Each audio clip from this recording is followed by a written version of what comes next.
Dia bila sebut kata 10,000 Spanish pun dah tak betul. Sebab 10,000 Spanish tu macam saya sebutkan tadi, ia adalah perjanjian tahun 1786. Jadi treaty yang disebutkan oleh Perlembagaan Persekutuan kita adalah bertarikh tahun 1869. Dia telah, ialah British, mana ada Spanish lah. Jadi dia menggunakan $10,000. Jadi kalau mereka masih lagi menggunakan Spanish, maksudnya dia pilih-pilih lah perjanjian ni kita tak pakai sebab ni tak menyebelahi kita. Jadi kita pakai hak lama. Dan hak lama itu pun sebenarnya tidak, saya rasa ramai dah mengetahui bahawa kalau kita carilah di mana-mana muzium pun tidak ada apa perjanjian tu 1786, tak ada. Yang ada hanyalah Treaty 1869 ni kita boleh cari. Hak tu pun hanya ada bersifat komunikasi yang kita anggap komunikasi biasa antara Kedah dan juga oleh itulah komunikasi mulut. Ya. Jadi hanya bersifat komunikasi. Jadi kita tidak boleh satunya dari segi undang-undang. Dari segi undang-undang kita tak boleh pilih. Dan dalam undang-undang pun dia ada hukum nasah mansuh macam kita mengaji Al-Quran. Kita ambil contoh. Masa PKP tak boleh keluar. Tapi kita PKP kita pergi tengok rektor. Contohlah. Masa tu salah kena denda.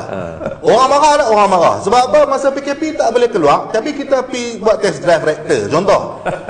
Lah ni. Ada ke tu? Contohlah kan. Masa tu. Tapi sekarang ni masa tu tak boleh. Denda, kita banyak denda sebab kita tahu salah. Lah ni boleh tak? Boleh. Sebab apa? Undang-undang masa PKP tu telah pun dihabiskan. Perjanjian pun serupa itu. Macam kita sign perjanjian jual beli pun tuan-tuan, tak kira lah perjanjian apa pun, mahkamah dia tak akan tengok perjanjian yang dulu-dulu. Dia akan tengok perjanjian yang terkini. Apa yang kita kata? Katalah dulu ni saya kata contoh saya ada hutang dengan Dr. Ismail 1 juta. Dr. Ismail pun kata betul, Azmi ada hutang 1 juta dengan saya. Tahun 1869 contoh. Tapi tahun tiba-tiba 1900 Dr. Ismail kata tak ada. Azmi sebenarnya tidak berhutang dan kami ni kawan baik contoh. Mahkamah dia tak akan tengok perjanjian dah ayat sebelum tu. Walaupun sebelum tu ada pengakuan berhutang ke apa sebagainya, dia tengok yang kemudian. Jadi begitu juga dengan perjanjian dan juga undang-undang. Dan undang-undang negara kita pun dah banyak undang-undang yang telah dihazafkan yang dalam tempoh moratorium. Tapi kita siapa yang tu kita boleh kata tak apa, yang tu kita tak tengok. Tapi kita tahu yang ni dah lah. Pajak ni kita kata kena pakai sebab kononnya ada perjanjian tu. Jadi sebab itulah kita nak menilai dan juga membaca undang-undang, kita tidak boleh bersifat selektif lah dan bersifat berat sebelah. Kan? Maksudnya mana perjanjian yang kononnya adalah menyebelahi kita kata yang tu terpakai.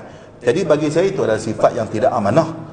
Dan kalau bersifat bohong ni salah satu daripada sifat dalam Islam yang dikatakan sebagai munafik lah. Jadi kita pun risau juga kadang-kadang apabila penipuan fitnah dia tu dianggap sebagai biasa dan helah contoh. Kononnya al-harbu khid'ah contohlah. Katalah peperangan dia dah tipu daya. Tapi bagi saya ini adalah satu kita panggil falsafah yang salah diguna pakai, hanya selalunya digunakan oleh para penunggang agama. Jadi sebab itulah dalam hal ini pun mentang-mentang agama mereka dah biasa tunggang macam tu saja. Undang-undang pun mereka nak tunggang. Bagi saya ini sudah satu perkara yang melampau. Baik. Dan juga walaupun katakan dibayar begitu, kena faham, saya tak tahu dari segi pentadbiran kerajaan apakah perkataan yang digunakan. Tapi setakat yang saya dengar dari pihak Sanusi, dia katakan bahawa memang kerajaan memang menggunakan perkataan inilah bayaran pajakan. Saya tak tahu sekarang ni apa, sebab tunggu saya jadi menteri dululah baru saya boleh baca. Tapi berdasarkan kepada apa yang disebutkan oleh perlembagaan, dia tidak pun mengatakan itu adalah pajakan. Tak ada. Dia hanya kata ini hanyalah merupakan satu bayaran mengikut treaty ini. Treaty ini pun tak ada seorang pun daripada Kesultanan Kedah yang sign, mahupun peri besar daripada Kedah tak ada. Sanusi tak sign treaty ni. Ini pun adalah antara Siam dan British. Tapi perjanjian saya rasakan bahawa mungkin ada sebabnya kenapa perlembagaan kita meneruskan perkara itu. Bagi saya benda itu tidak black, kerana mungkin sebagai tanda dah biasa kita duk bagi duit, British duk bagi. Sebab ialah nak merdeka ni, kena faham tuan-tuan dan puan-puan, nak merdeka ni kita dengan British ketika itu Tunku Abdul Rahman ke siapa ke masa ketika itu, ketika nak bagian nak boleh merdeka ni, macam-macam benda yang perlu perhalusi dan dipersetujui oleh semua pihak, termasuklah oleh antaranya Suruhanjaya Rate.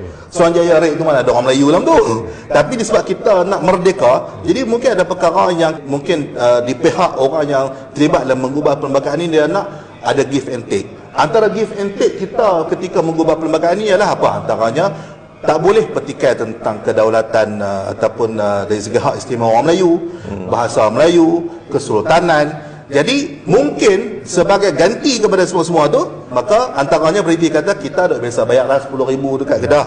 Jadi minta masuk benda tu juga. Jadi benda tu biasa.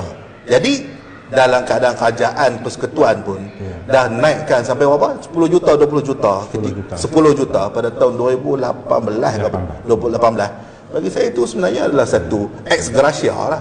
Dan benda tu tidak bersifat kewajipan, dan sepatutnya kena bersyukur lah.